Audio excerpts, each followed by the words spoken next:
اس لیے کہ ظاہر بات ہے قرآن مجید میں مستقبل کے بارے میں خود حضور سے کہلوایا گیا، وَإِنْ أَدْرِي أَقَرِيبٌ أَمْ بَعِيدٌ مَا تُوعَدُونَ، لوگوں مجھے معلوم نہیں ہے کہ جس بات کی تمہیں خبر دی جا رہی ہے وہ قریب آ چکا ہے یا دور ہے۔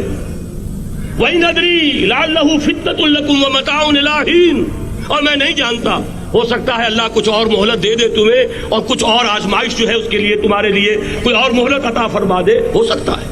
تو میں بھی کسی دعوے سے نہیں کہہ رہا، لیکن دو امکانات ہیں۔ امکان نمبر ایک کیا ہے؟ ابھی عالم اسلام کا ایک سالڈ بلاک ہے جو یہودی ورلڈ آرڈر کی نگاہوں میں کھٹک رہا ہے۔ میں کھٹکتا ہوں دل یزداں میں کانٹے کی طرح۔ اگرچہ ان کی اسٹریٹجی کیا ہے، ایک ایک کر کے ان کے حصے بکھرے کر کے تیا پانچا کرو۔ ابھی وہ بلاک کون سا ہے؟ ایران ہے، افغانستان ہے، پاکستان ہے، اور روسی ترکستان سے آزاد ہونے والی جو ریاستیں ہیں، یہ ایک سالڈ بلاک۔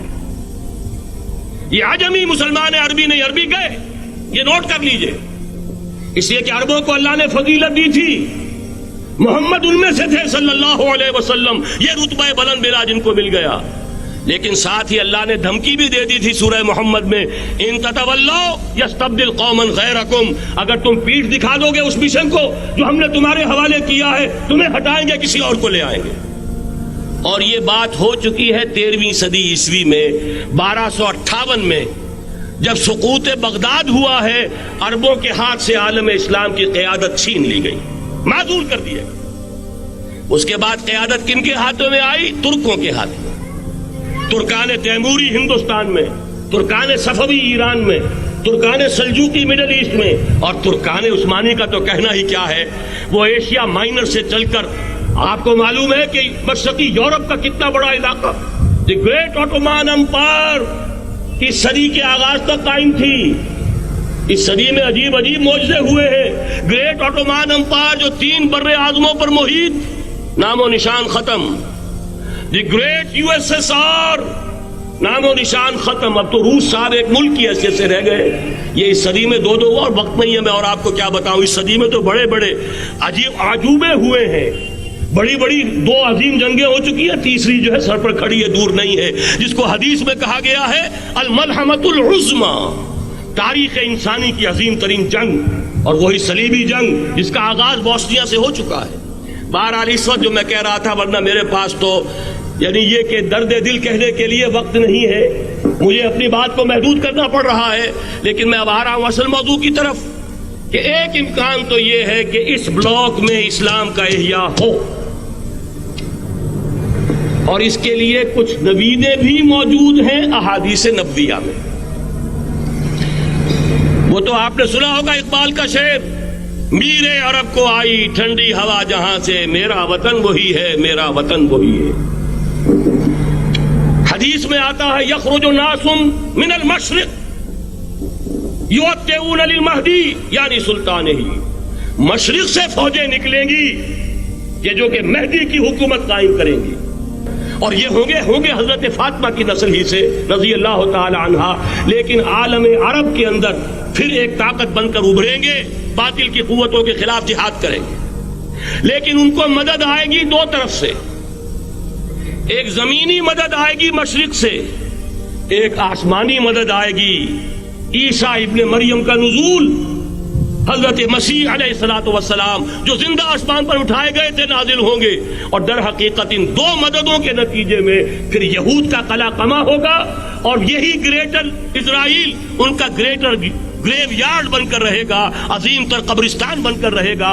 اس کی بڑی واضح حدیثیں موجود ہیں، اس کی بڑی تفصیلی خبریں موجود ہیں، یہ احادیث کی کتب کے اندر، بدقسمتی سے ہماری اس کی طرف توجہ نہیں ہے۔ ایک تو یہ ہو سکتا ہے، اسی طریقے سے ایک اور حدیث ہے، یخرج من خراسان رایات سود، اور یہ مسلم شریف کی روایت ہے، نوٹ کیجئے گا، نہیں ترمذی شریف کی روایت ہے، یخرج من خراسان رایات سود لا یردها شیء حتی تنصب بإیلیا، اور خراسان حضور کے زمانے میں آج کے افغانستان کا نام تھا۔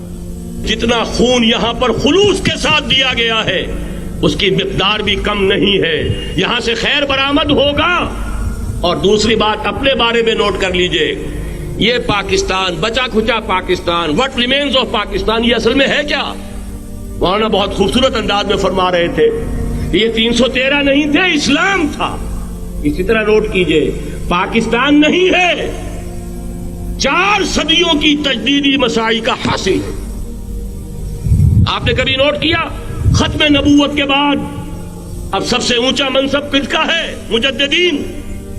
سنن ابی داؤد کی روایت, ان اللہ یبعث فی هذه الامہ علی راس کل 100 عام من یجدد لها دینها. اور نوٹ کیجئے, کوئی بات ہے 1000 برس تک سارے مجدد عالم عرب میں پیدا ہوئے.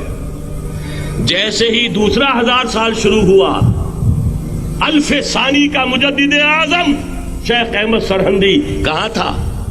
صنم خانہ ہند میں.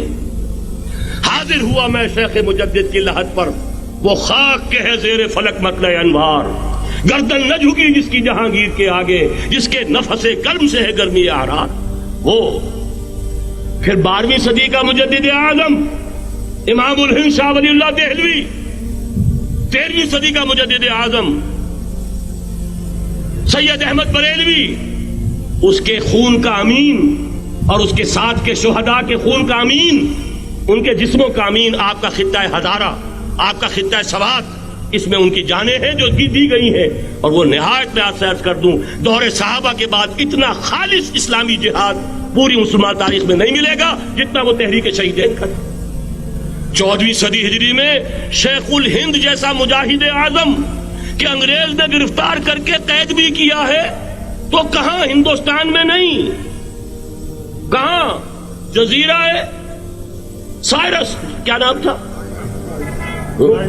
مالٹا, جزیرہ مالٹا بحر روم میں. اقبال کے نفس سے ہے لالے کی آگ تیز, ایسے غزل سرا کو چمن سے نکال دو. کہیں ہندوستان کی کسی جیل میں ہوا تو شاید اس کے نفس کی گرمی ہی سے کوئی حرارت پیدا ہو جائے.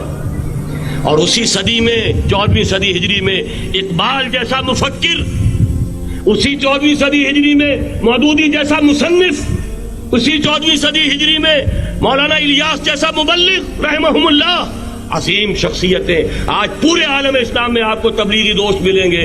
یہ کہاں سے شروع ہوئی تحریک؟ دہلی کی ایک چھوٹی سی مسجد سے. وہ مسجد بنگلے والی اب تو بڑی عالیشان ہو گئی ہے, جب وہاں شروع ہوا تھا کام بڑی چھوٹی سی مسجد. یہ سارے کام یہاں کیوں ہوئے؟ پورا عالم اسلام آزاد ہوا, کہیں نعرہ اسلام کا نہیں لگا, کہیں عرب قومیت پر, کہیں کسی اور عصبیت پر تحریکیں چلی ہیں. صرف تحریک پاکستان تھی کہ پاکستان کا مطلب کیا؟ لا الہ الا اللہ. کوئی سبب ہے کہ یہاں قرارداد مقاصد پاس ہوئی, حاکمیت اللہ کی ہے, کہ اکبر نام لیتا ہے خدا کا اس زمانے میں. یہ سارا ماضی سامنے رکھیے اور حضور کی دی ہوئی پیشن گوئیوں کا مستقبل سامنے رکھیے. ان دونوں سے ثابت ہوتا ہے اس خطہ ارضی سے کچھ ہونا ہے.